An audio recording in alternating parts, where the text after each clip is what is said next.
Bem, gente, na nossa aula de hoje nós vamos falar sobre transmissão de calor, né?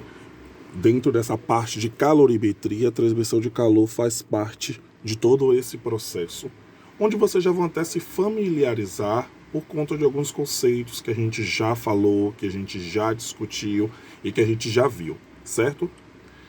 Antes de mais nada, vamos relembrar, né, o conceito de calor. Calor é energia térmica em trânsito do corpo de maior para o corpo de menor temperatura, né? Ou seja, lembra que eu falei com vocês sobre a questão do calor ser algo que está em trânsito, né? É algo que está em movimento térmico, né? Tecnicamente falando. E aí dentro dessa temperatura há a questão do equilíbrio térmico, que é quando dois corpos se juntam para estabilizar na mesma temperatura. E dentro disso também nós temos os processos de transmissão de calor, que é a condução, a convecção e a irradiação. E aí como é que funciona cada um deles?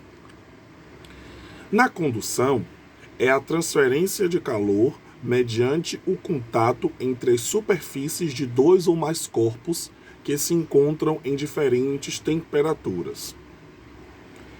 Exemplo de um material condutor de calor, gente, é o metal. O metal é muito utilizado de diversas formas para ser condutor de calor. Tanto condutor de calor quanto condutor de energia também. Como vocês podem perceber, né, sempre há metais nas questões de fiações para poder estarem transmitindo energia, que energia também é calor. E outro exemplo mais prático desse de condução é quando a gente pega uma panela que está no fogo e aí a gente pega uma colher de ferro, exemplo, né? Uma colher de ferro e a gente coloca nessa panela.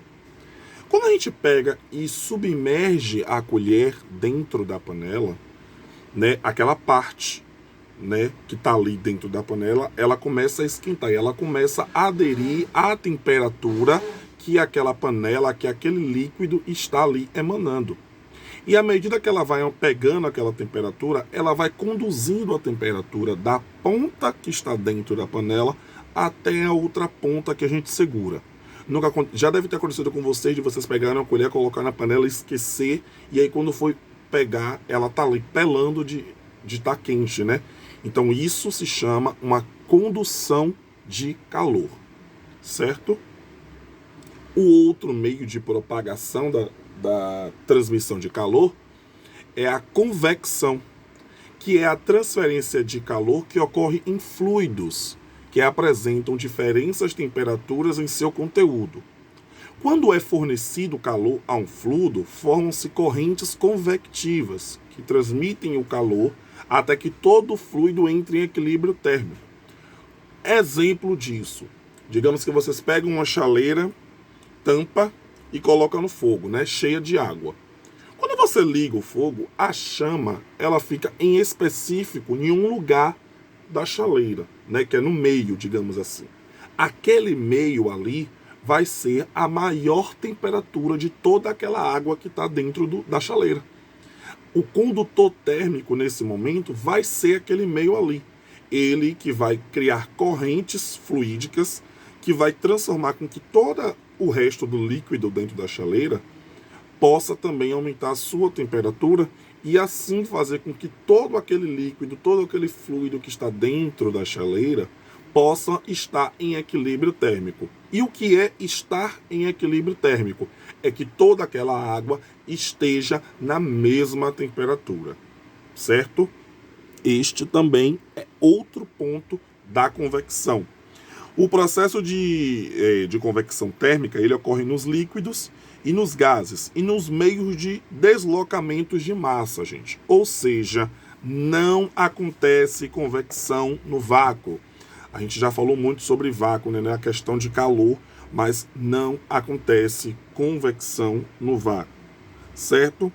E existe assim diversos tipos de aparelhos eletrodomésticos que tem como o principal funcionamento de correntes de convecção, que são as geladeiras, certo? Geladeira é um meio de convecção, porque o ar das proximidades, né, que ele resfria, desce quando a geladeira é aberta e fica quente. Então ele tem uma corrente de convecção no interior do aparelho. E para garantir a circulação dessa corrente de convecção é que existem as prateleiras ou as grades, para que elas também possam ser refrigeradas, sendo assim passando a refrigeração para as coisas que a gente coloca dentro da geladeira, ok?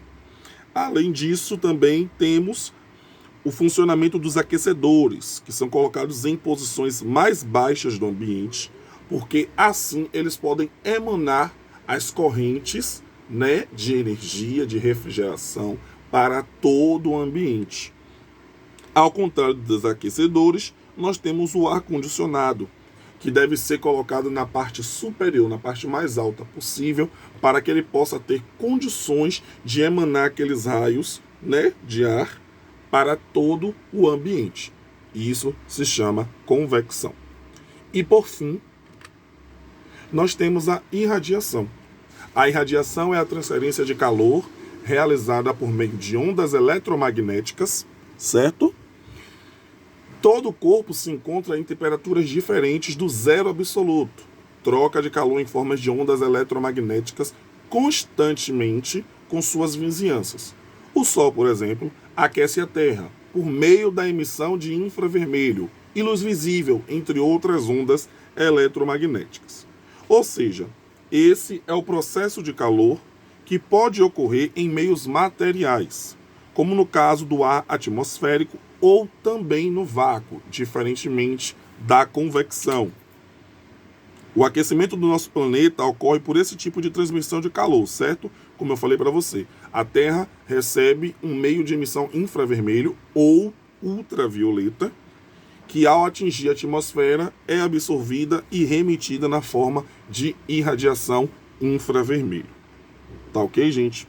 Então, esses são os meios de propagação e transmissão do calor.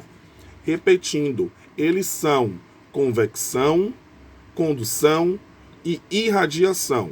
Na melhor ordem dizendo, condução, convecção e irradiação. Certo? Bem, estamos iniciando o nosso assunto, né, de transmissão de calor com a parte teórica. Vocês vão ver que na descrição deste vídeo vai estar as informações da atividade para vocês estarem fazendo.